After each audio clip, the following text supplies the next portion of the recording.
हनुमान जी और संजीवनी बूटी का कार्य, संकट और कार्य का निराधारण। जय श्री राम। यह कहानी है उस समय की जब रावण से युद्ध के दौरान लक्ष्मण जी मेघनाद की शक्ति बाण से मूर्छित हो गए थे। पूरी वानर सेना में हाहाकार मच गया। कार्य बहुत बड़ा और अत्यंत जरूरी था। लक्ष्मण जी के प्राण बचाना। कार्य को पूरा करने का एकमात्र उपाय था हिमालय की द्रोणागिरी पर्वत पर मिलने वाली संजीवनी बूटी।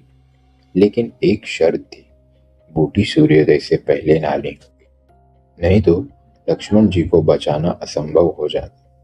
जब इतना मुश्किल कार्य सामने आया तो सबने एक ही नाम लिया, पवन पुत्र हनुमान। कार्य में बाधाएं और दृढ़ संकल्प।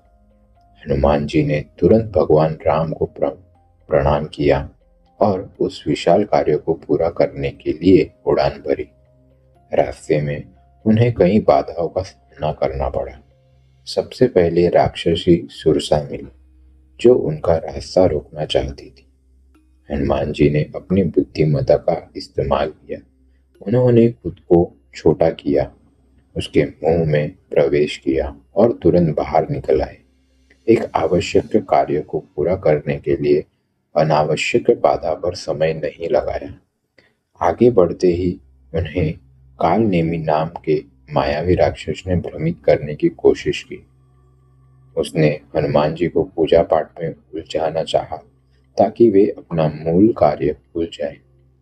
लेकिन हनुमान जी का ध्यान सिर्फ उनके कार्य पर था। उन्होंने कालनेमी की चाल को समझा और उसका वध कर दिया।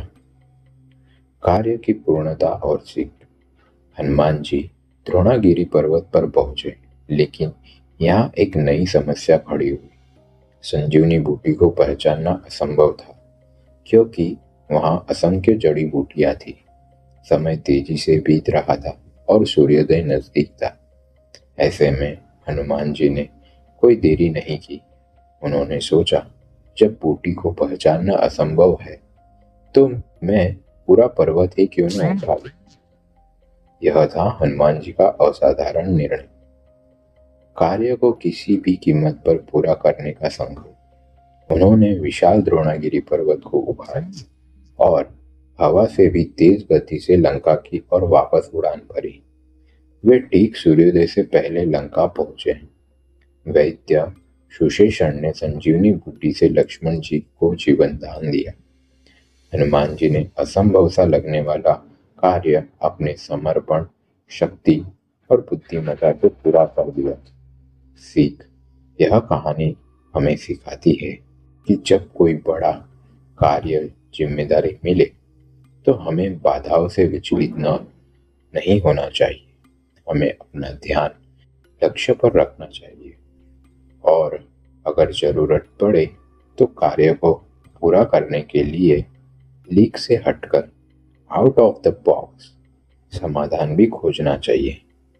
यही हमारी कहानी पूर्ण होती है। मिलते हैं अगली कहानी में। जय श्री राम।